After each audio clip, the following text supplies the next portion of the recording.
Hey, good evening, everyone. Happy Wednesday. Welcome to I Could Be Wrong Wednesday. I'm Brad. He is Justin. He is Jason. And we are here to talk week 7 football. Good evening, fellas. Good to see you. Hopefully, you're having a great week.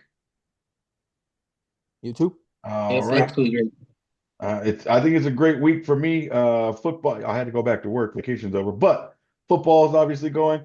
NBA started yesterday, and the World Series is about to kick off. So it's one of the best times of year. So super excited. I am ready to talk some week 7.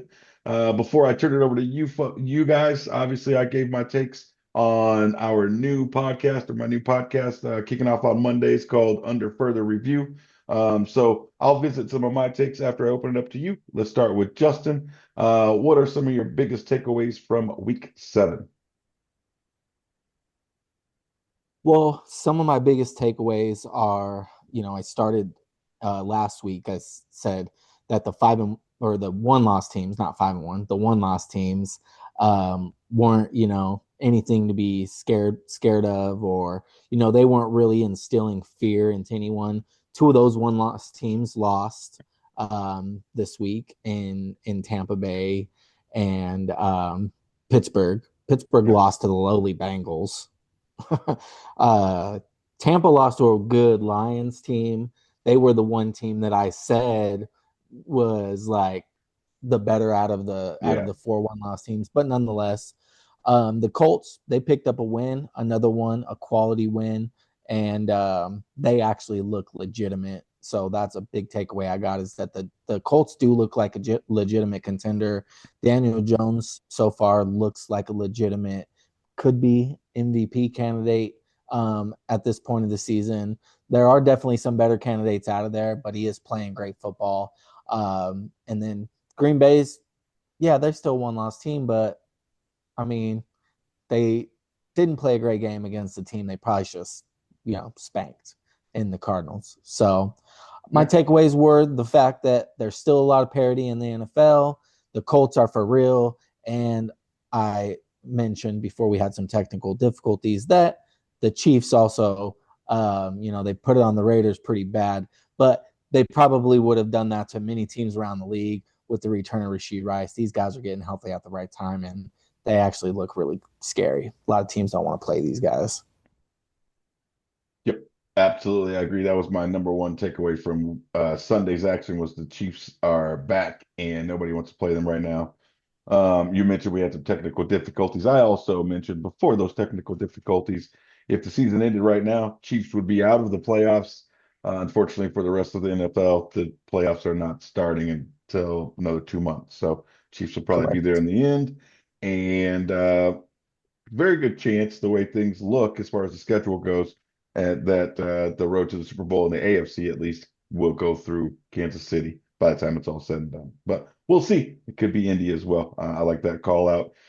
Jason, let's turn it over to you, sir. What are some of your takeaways from not only your Raiders game, but also just the rest of the NFL in general on Sunday? All right, week 7. Definitely. I'll start with the worst. Obviously, my Raiders are who we thought they were. They're just not, they're not a good team. They need a lot of help in many, many places. There's a lot of trade rumors that are going on during the weekend as well, that are Yeah, kind of scary, but we can elaborate on those later. I did see the Colts, like Justin said, they are the real deal. At least they look like it. They appear to be. There hasn't been a collapse yet. There's still a lot of season left to play, but they look good this weekend. And then the Lions, man, they're serious. I mean, they're the real deal. They are a team to be reckoned with. They are a team that the rest of the NFL should, take notes on and I don't know, keep an eye on him. Hell, maybe Pete Carroll needs a good piece of Dan Campbell's, playbook or something. I don't know, get some advice from him. Maybe he needs to go bite some knees off. I'm not sure, you know. But now the Eagles also Jalen Hurts. I think he played one of his best games he's played in his career. I'd say top three games that he's played. I mean, look at the amount of yards he put up with both receivers. Don't get me wrong, both those receivers are very talented. But he did some pretty crazy things. I think he had three incomplete passes, maybe. He had a perfect passer rating. Or, Four. but Okay, yeah, yeah. it was close. Definitely a perfect passer rating. And it was incredible to watch. It was kind of watching that gameplay was kind of like poetry in motion. It was quite terrific, to be honest. And then the Rams, man, they're getting there. You know, they're putting it together without Puka. You know, they still with 3 touchdowns for Devontae Adams. I mean, that was intense.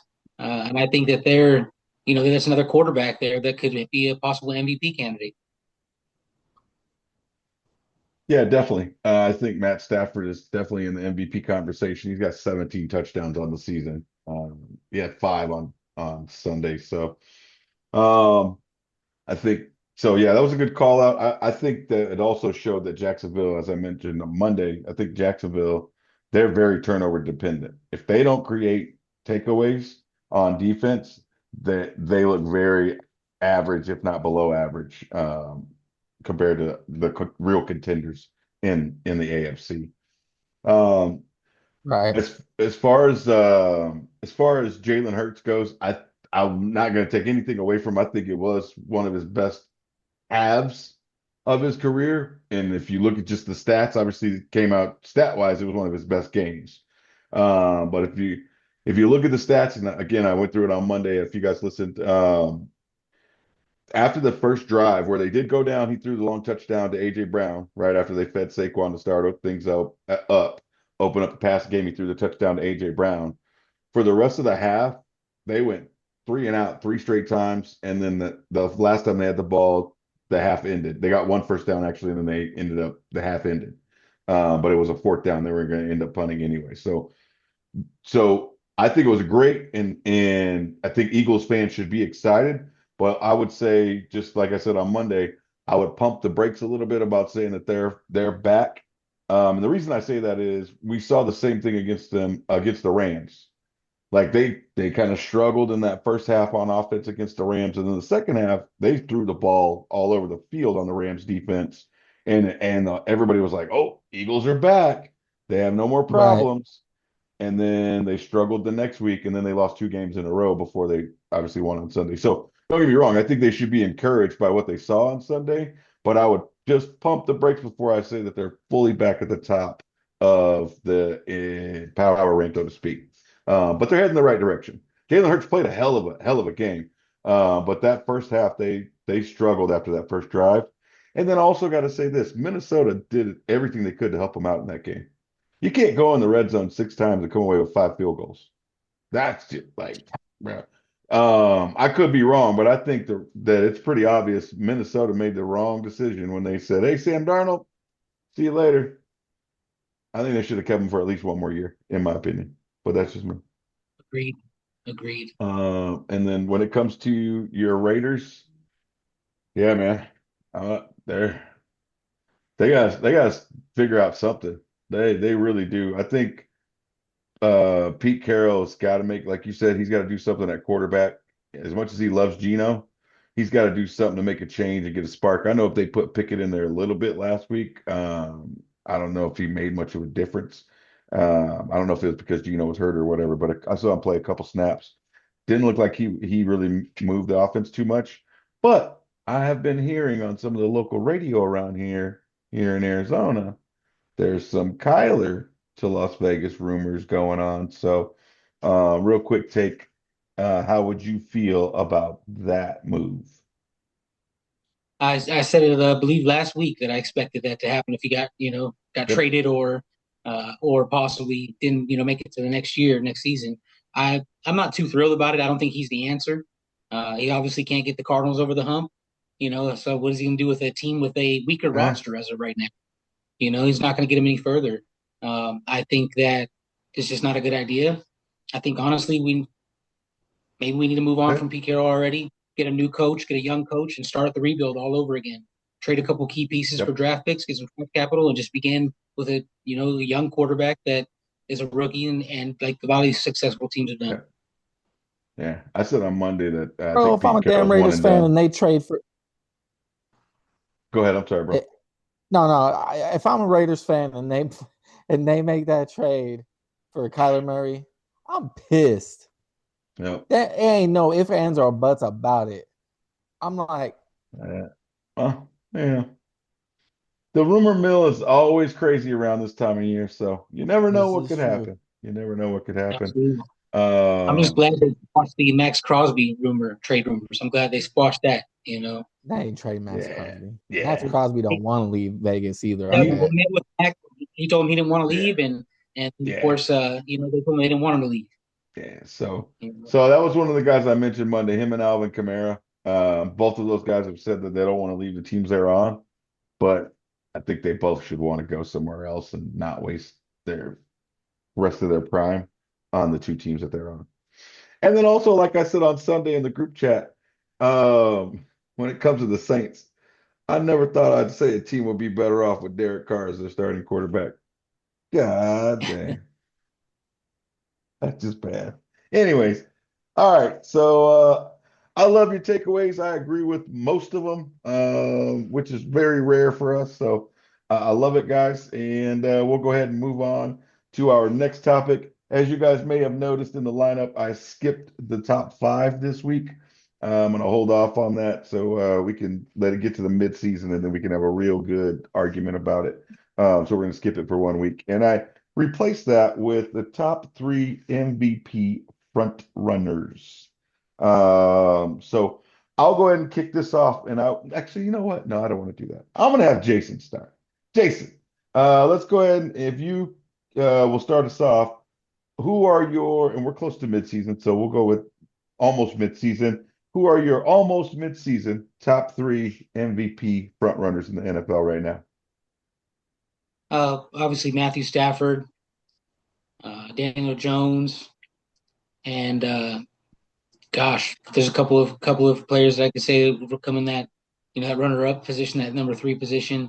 And I honestly, I don't want to give it to just one of them, but I just really think we're at a neck and neck tie. But you know, it could be. I don't know. Honestly, I can't even give you a third because there's like five players I think that are right Okay. there neck and neck for that third position. I don't think there's anybody else that stands above like Daniel Jones and Matthew Stafford do. Okay. All right. So you're going to give us two and then just a handful of guys for that third spot. Okay.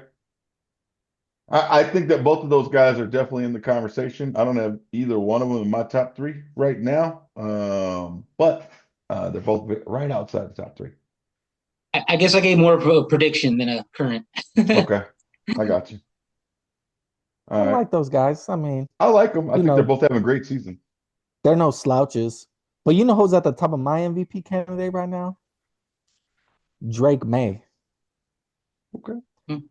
Dude is balling. I like it. 17 over 1,700 yards, 116 rating. Okay. His touchdown to interception ratio is phenomenal.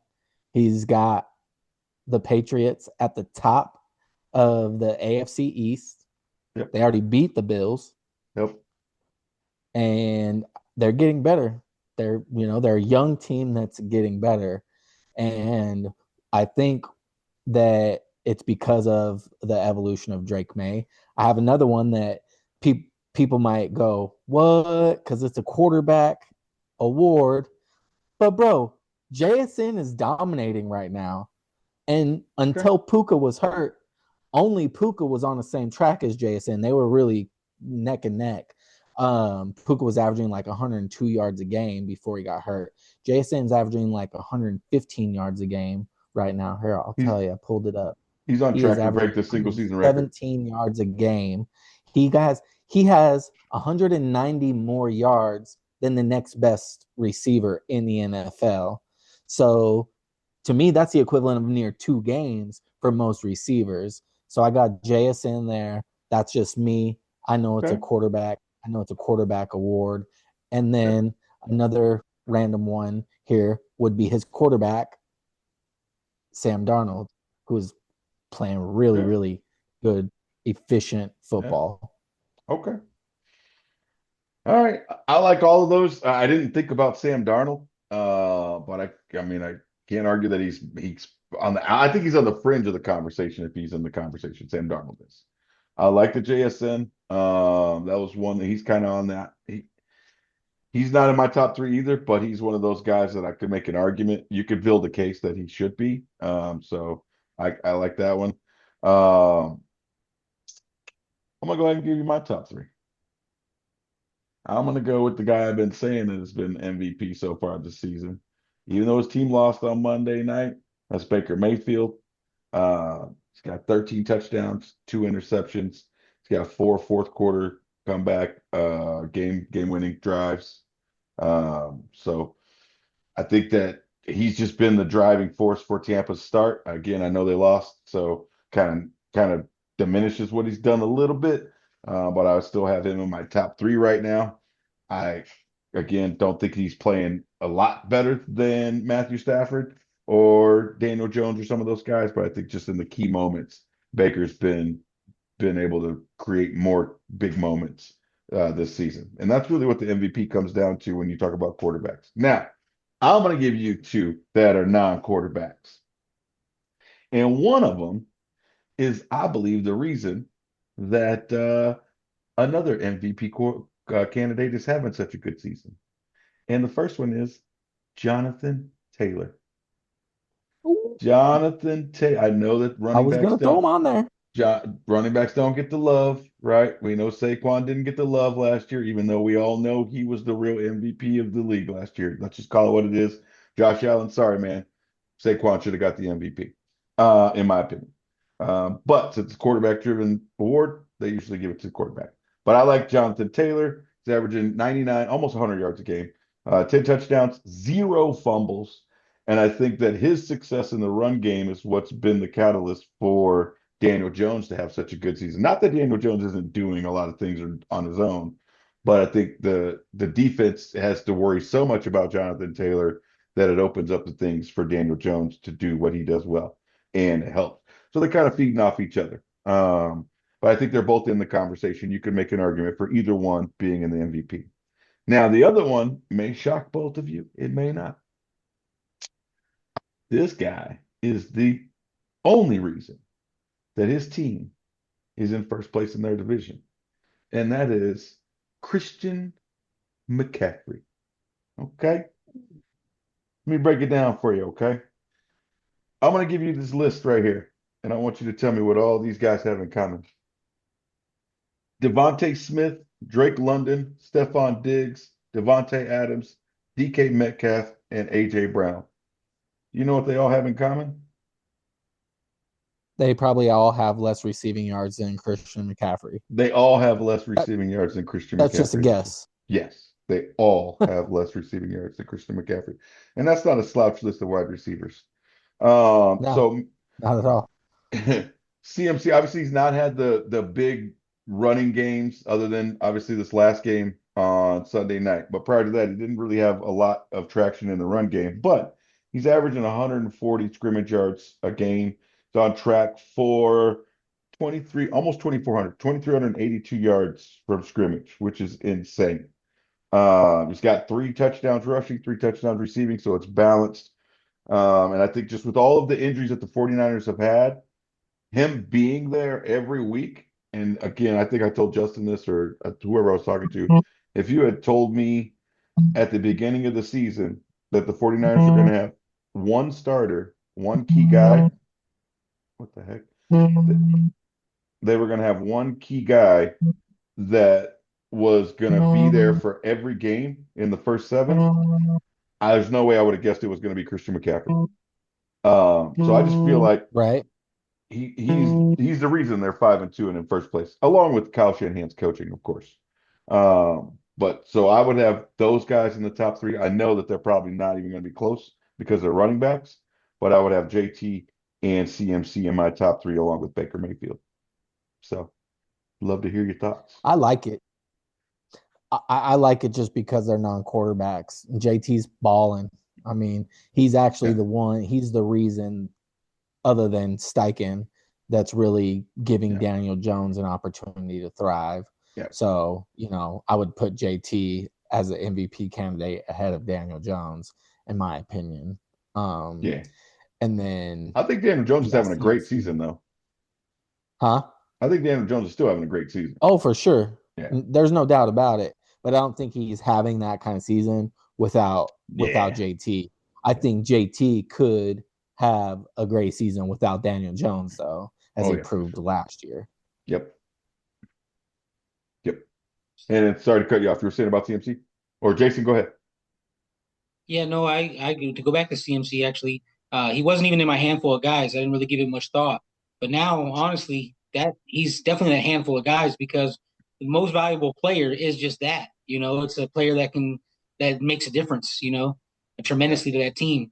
You might Could be be. probably could put another good quarterback in for where Daniel Jones stands or where Matthew Stafford stands, and probably get the same result with another Yeah.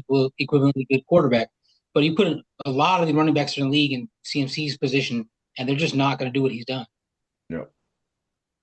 Yeah, True. I agree. One other crazy stat about CMC, out of his 516 total receiving yards, 402 yards are after the catch. My man is Mm. getting it. So yeah. All right. So those are our top three MVP candidates. We would love to hear what you guys think. So don't forget to leave us a comment. And let's move on to our next topic. In this one, I was looking through the standings, and there's a couple teams that are not in first place in their division, but very obviously could move into first place, a la Buffalo, Kansas City, of course, teams like that.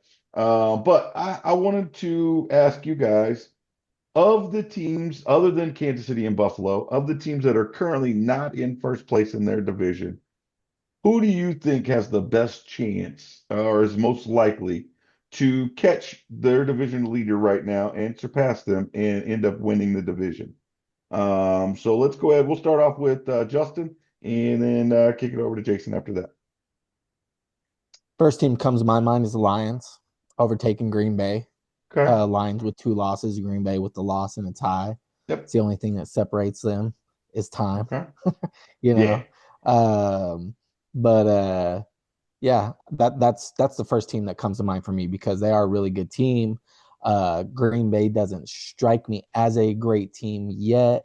Still, I mean, I know they only Okay. have 1 loss, but they just haven't looked impressive to me. Yeah. They find a way to win, which matters the most. But I think the Lions will. It's a long season.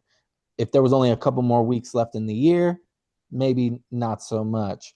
But the fact is we haven't even made it halfway through the year entirely, and Okay. yeah, they're only All right. one half separated by a game. So I like it. I like it. I could see that happening for sure. Okay. Jay, you got one for us? Yeah, definitely the obvious one I believe is the Lions for sure. But one that's made look at the 49ers right now, how they've kept first place and just that's dangerous division. You got the Seahawks and the Rams both in that division. And I think either one of those teams may eclipse what the Niners have done. Just if the Niners I want to say if they can't stay healthy, but that doesn't if they can stay healthy, that doesn't even matter if they stay healthy or not. They found a way to win games. So, but still, I think the Rams could get them some momentum going and overtake that first place position, and the Seahawks too have an opportunity Okay. to. So I think that's a dangerous division to watch out for as far as the leader goes. very. Yeah. Yeah, I like it. I mean, I don't like the fact that those teams are the most likely ones to overtake the 49ers but I can't argue that. I think LA is probably the best bet right now. LA or Detroit, I would say is best bet. LA if Puka comes back and because the NFC West just kind of cannibalizes itself every year. Although the Niners have started out 3-0 in the division to start the season, so that does help. I'm gonna throw one out there for you guys that because I knew you guys were gonna pick Detroit or LA or Seattle or something like that. So I'm gonna throw one Like out I'm say there. Cowboys. No, Justin, you know me. Although I do think the Cowboys have an outside puncher's chance. I doubt it, but they have outside puncher's chance. Depending on if Philly just falls apart like they did a couple years ago. Uh, the Cincinnati Bengals. Ooh, I Cincinnati like it. Bengals. They are in second place right now. They're, I think, a game or a half a game behind the Steelers. But they've already beaten the Steelers once. Other than they play the Steelers one more time, but then other than that, they only have three more games against winning teams the rest of the season. They have a game against where I Interesting. wrote it down. They have a game against Buffalo, New England, and Chicago. I think the Chicago game's winnable for Cincinnati. I don't know about the Buffalo or New England game. But then after that, the rest of their games are winnable, including the other game against Pittsburgh. On the flip side, I'm going to read off this Pittsburgh Steelers schedule here. These are their upcoming games. Their next game is Green Bay, then the Colts, then the Chargers, then the Bengals again, then Buffalo, then Chicago, and then in week 16 they play Detroit. So I think that the Steelers got a really tough schedule coming up. They got some tough teams left. Bengals got some confidence with Joe Flacco. If they can get anything off from their defense, they're kind of like the Cowboys. Right? If they get anything from their defense, I'm not saying that Cincinnati's going to be Super Bowl contender, but if they get anything, they can at least challenge for that division and hunt down the Steelers, who are only a game ahead of them. So just want to throw that sneaky one out there. And who knows? Maybe the Ravens get it together and pull off some crazy comeback. I doubt it, but we'll see. So, what do you guys think? Right. Think the Bengals can do it? I think so. Yeah. Like I said, Before it's Flacco, the but with Flacco, Steelers. yeah. Yeah. The Steelers don't strike me as like a great number one division team right now. Yeah, they're first place, but Yeah. Yeah, I mean, Yeah. they don't Like I pass all said the eye last week. tests. Like I said last week, they proved me wrong for sure. They definitely are not in top five. So That's for Um, sure. all right. So there you have it. Those are the teams that we think could overtake their division leader and end up winning the division at the end of the season.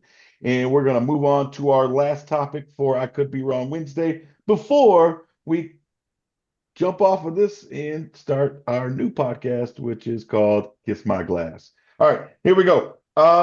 Minnesota and Chargers playing tomorrow night. I think both of these teams need this win after the way they both lost over this last week. Again, Minnesota got into the red zone 6 times, came away with 1 touchdown, 5 field goals.